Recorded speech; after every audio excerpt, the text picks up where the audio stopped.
Vamos lá, continuando, vamos para o módulo 2.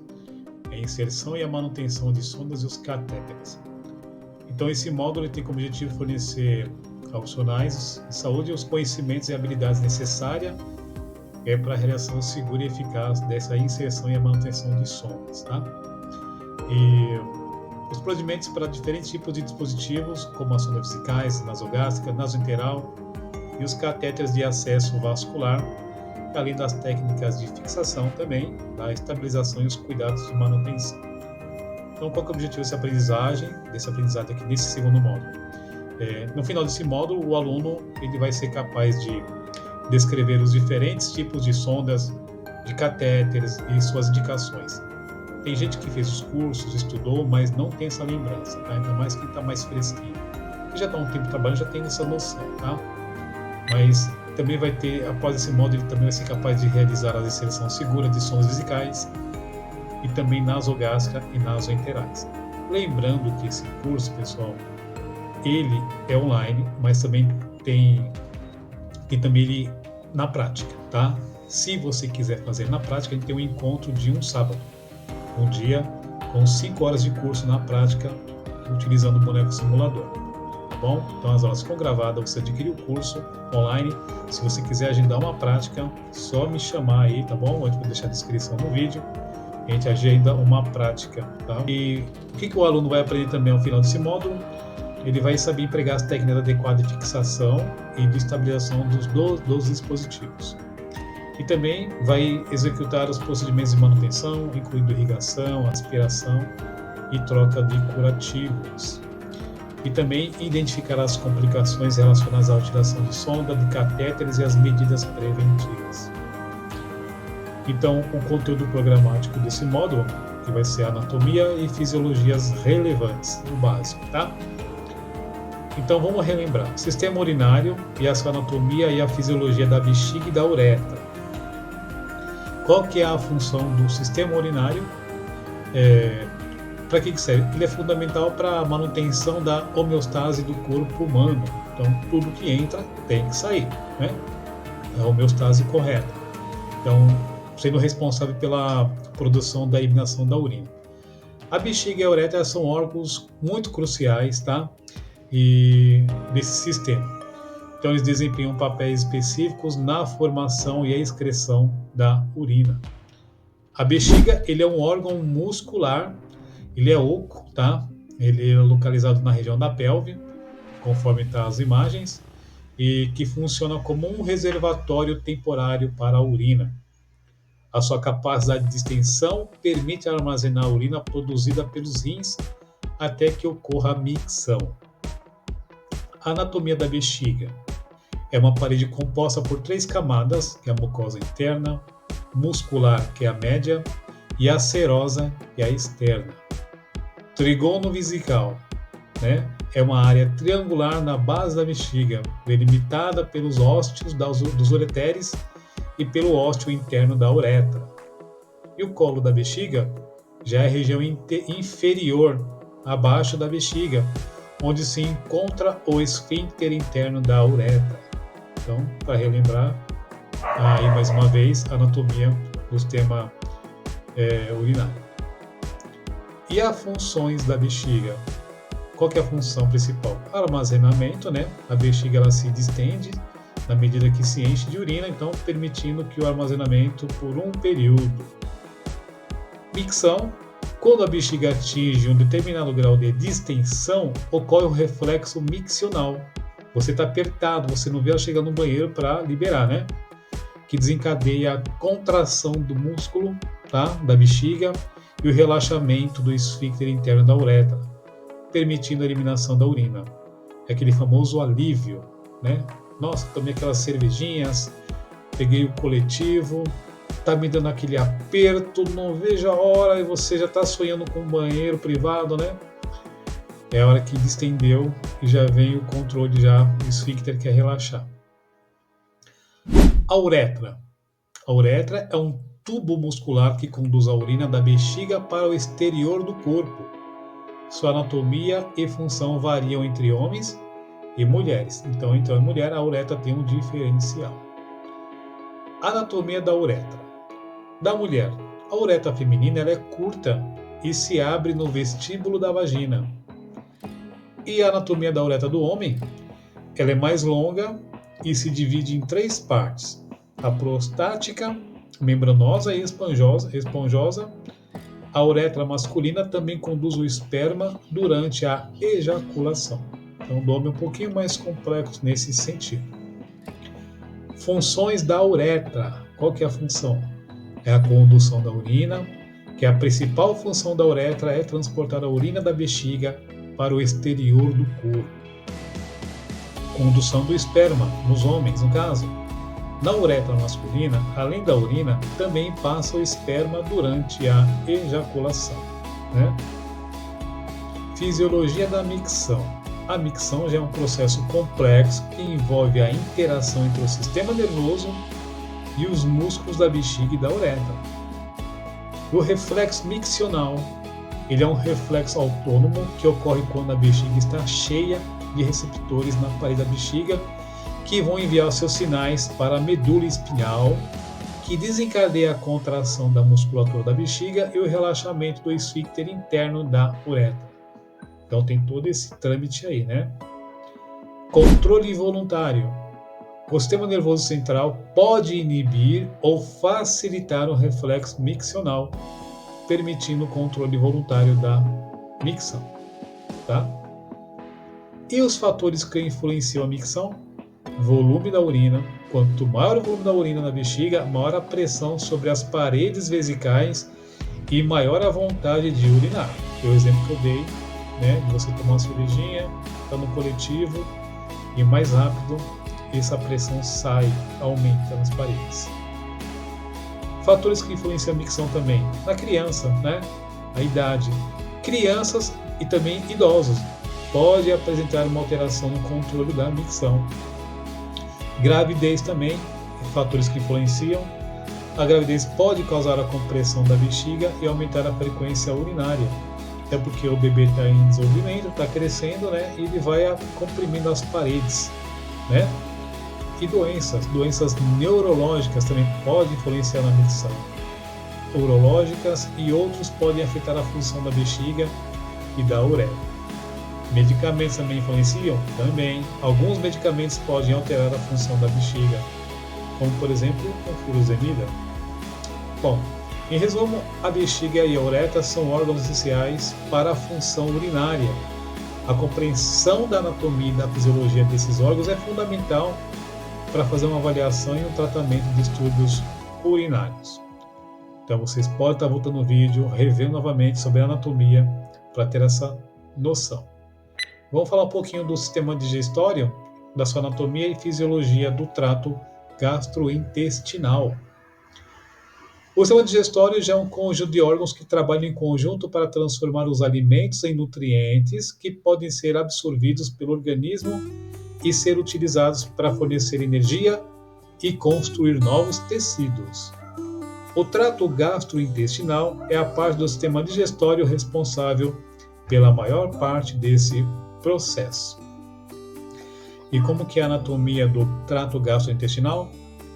Ele é um tubo longo muscular que se estende da boca ao ânus. Ele é um tubo longo, então tem esse comprimento. Ele é composto por diversos órgãos, cada um com uma função específica. Então, começando pela boca, o alimento ele passa pela boca, ele é triturado pelos dentes e misturado à saliva, que daí inicia o processo da digestão. Então, a saliva tem um grande potencial nisso aí para poder ajudar na acidez a dissolver os alimentos. Faringe, depois da boca, né? É um tubo muscular que conecta a boca ao esôfago.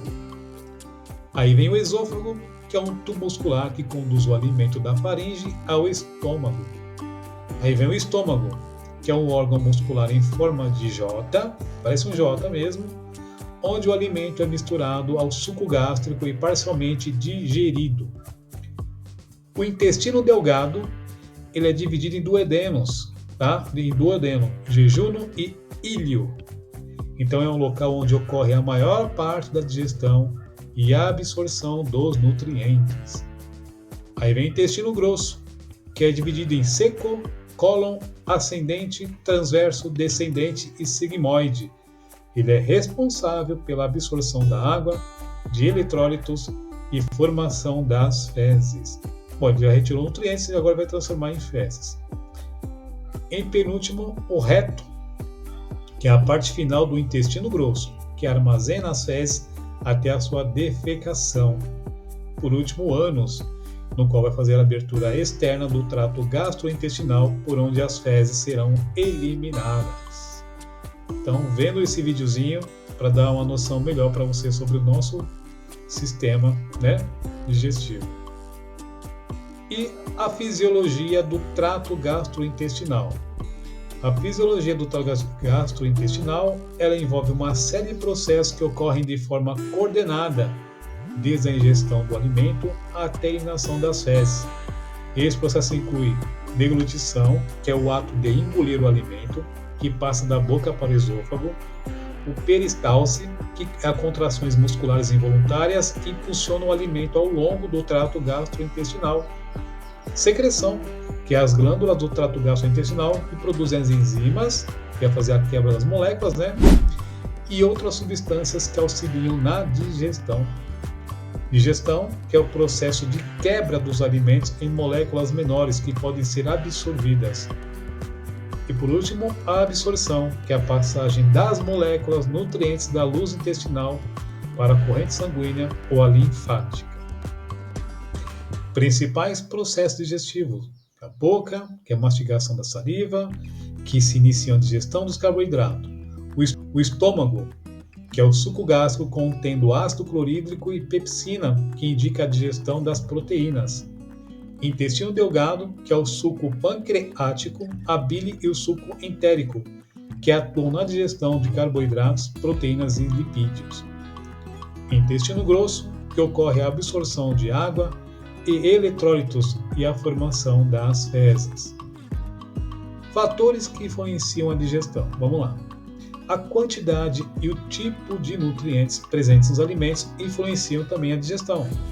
Composição dos alimentos. A idade também, a eficiência da digestão pode variar com a idade. O estado de saúde, doenças como a gastrite, úlcera e doenças inflamatórias intestinais podem afetar a digestão. Medicamentos também, alguns medicamentos podem interferir na digestão. O estresse também é o responsável por alterar a motilidade gastrointestinal e a secreção de hormônios.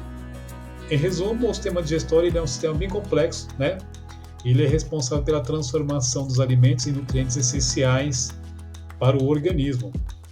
Então, você tendo essa compreensão da anatomia e também da fisiologia do trato gastrointestinal, vai ser fundamental para vocês entenderem o processo digestivos e as possíveis disfunções que podem ocorrer.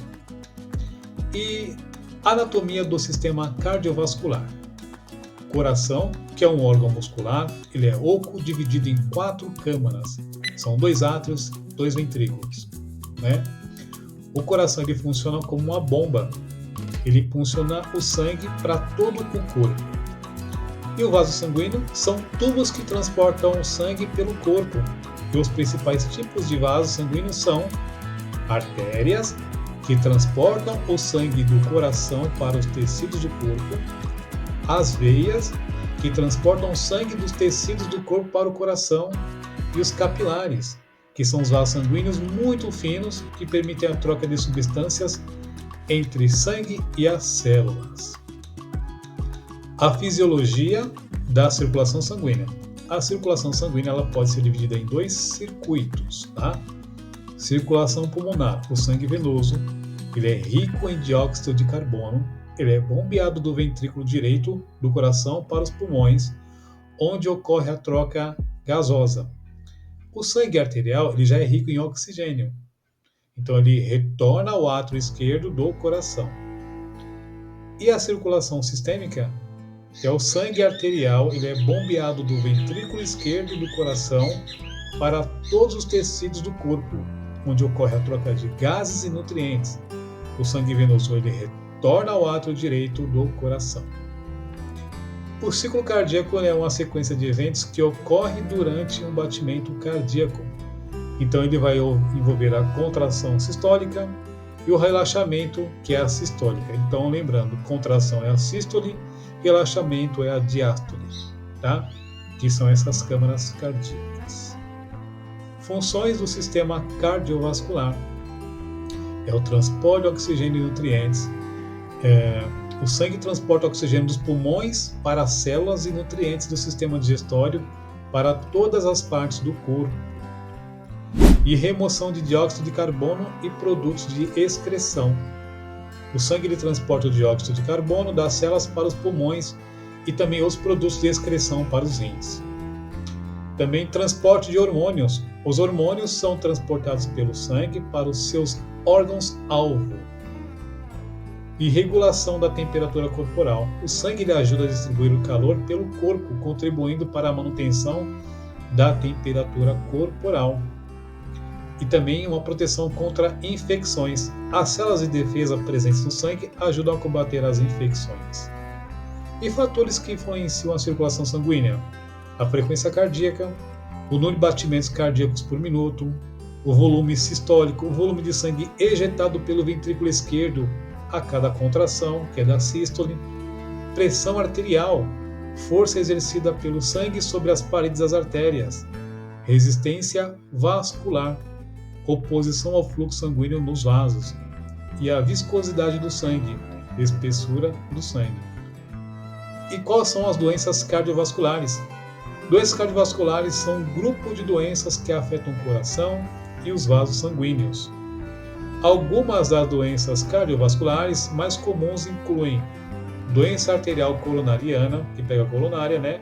Que é o estreitamento das artérias coronárias que irrigam o coração. A hipertensão arterial, que é a pressão arterial bem elevada. Insuficiência cardíaca, que é a incapacidade do coração de bombear o sangue adequado. E arritmias cardíacas, alterações no ritmo cardíaco.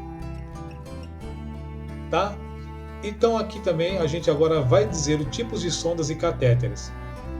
Depois dessa aula de anatomia e fisiologia, a gente continua com esse módulo, que é mais complexo. As sondas vesicais, elas são dispositivos médicos utilizados para drenar a urina da bexiga, e elas podem ser classificadas de acordo com a sua função e o material de fabricação. Sondas vesicais, reforçando suas funções. Então existem dois tipos de sondas vesicais, tá? Como função distinta. A sonda vesical de alívio ou intermitente. A função dela é esvaziar a bexiga de forma temporária e intermitente, geralmente em pacientes que possuem dificuldade de urinar por conta própria. Suas características, ela é introduzida na uretra e removida após a drenagem da bexiga. Geralmente ela é feita de um material macio e flexível, que é para maior conforto do paciente. E é indicado, né, no caso de retenção urinária aguda. Então se faz uma passagem de sonda de alívio, tá, para essa incontinência urinária ou para coletar uma urina para exame. E a de demora, a ação de demora, a sua função é manter uma drenagem mais contínua da urina, sendo deixada permanentemente na bexiga por um certo período, tá? Suas características, ela possui um balão inflável, conforme a figura, conforme o vídeo, e na extremidade distal que retém a sonda na bexiga. O material utilizado ele pode variar, tá? Mas o látex e o silicone são os mais comuns. É indicado, reforçando do módulo, para retenção de urinas crônicas, tá? Incontinência urinária severa, monitoramento da diurese em pacientes críticos. Sondas vesicais, os materiais, tá? O material utilizado na fabricação das sondas vesicais influencia diretamente o conforto do paciente, porque o risco de infecção e a durabilidade dos dispositivos. Os materiais mais comuns, como já dissemos, é o látex, que é um material natural, ele é macio e ele é flexível. Porém, ele pode causar algumas reações a certos pacientes, tá? Com alergia. O silicone, que já é um material sintético, ele é biocompatível, ele é resistente às dobras, ele é mais firme, né?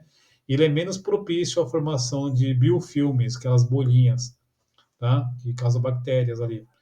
Ele é considerado um material de escolha para sondas de longa permanência. E também o níquel titânio, que é um material com memória de forma, que permite que a sonda se adapte à anatomia da uretra. Então, a escolha do tipo de sonda. A escolha do tipo de sonda vesical depende de diversos fatores, como a razão da sondagem, o alívio temporário à drenagem contínua, o tempo de permanência, sondas de curta ou de longa duração, as condições do paciente, a presença de alergia, infecções urinárias e recorrentes, a anatomia do paciente, né? E a presença de estreitamento das uretrales. E os cuidados com a sonda vesical, quais são? Higiene, tá? Rigorosa na região perianal e das mãos, que é fundamental para prevenir infecções. A fixação também deve ser fixada bem adequadamente, que é para evitar desconforto e também para prevenir a tração sobre a uretra. O monitoramento rigoroso, tá bom? O coletor de urina deve ser esvaziado regularmente, tá? Na quantidade da urina e deve ser monitorado. Você tem que anotar quanto foi desprezado. E a troca?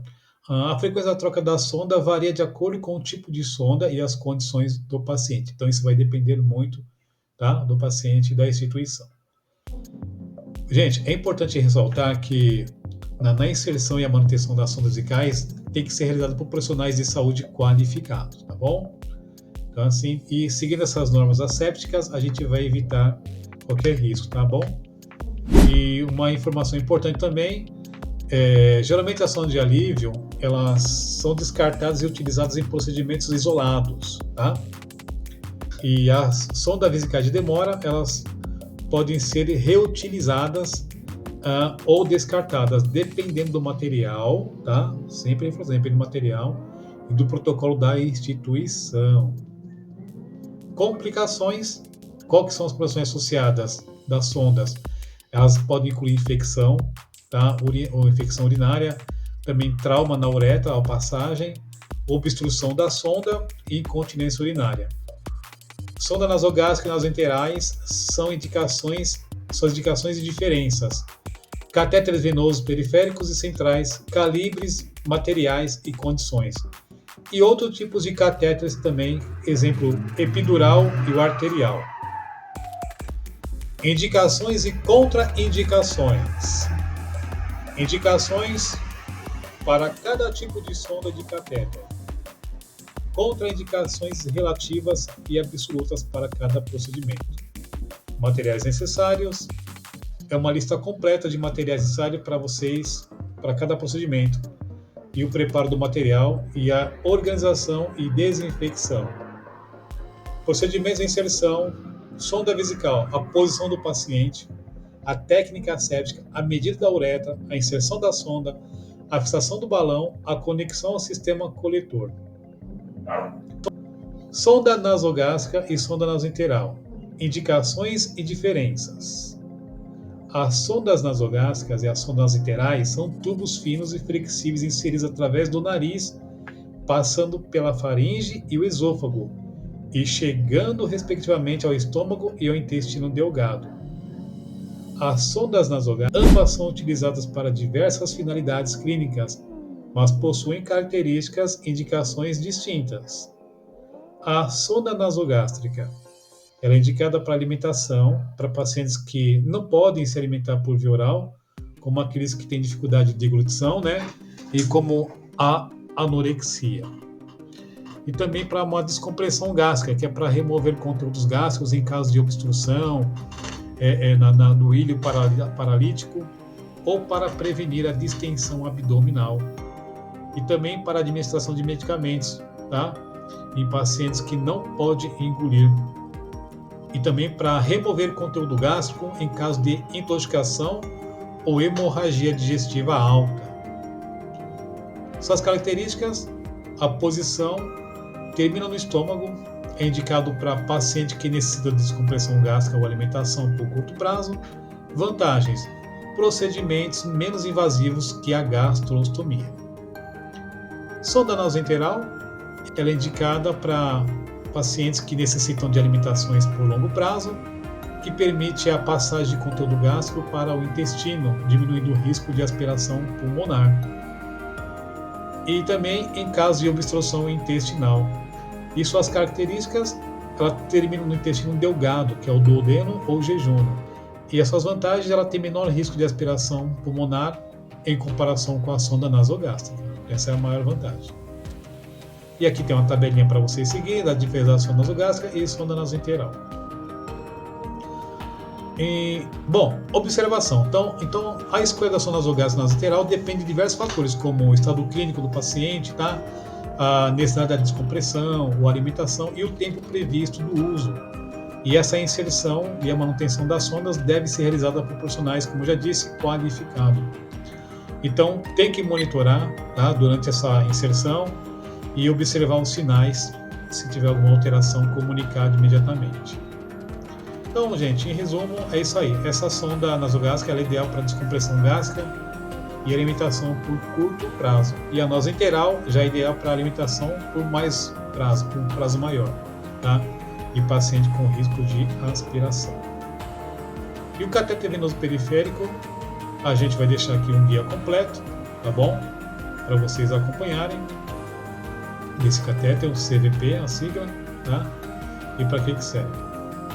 E assim, a gente deu ênfase na sonda nasogástrica, nasointeral, e vamos deixar o conteúdo para você na apostila e também mais um questionário do módulo 2. Continue com a gente e vamos para o módulo 3. Até mais!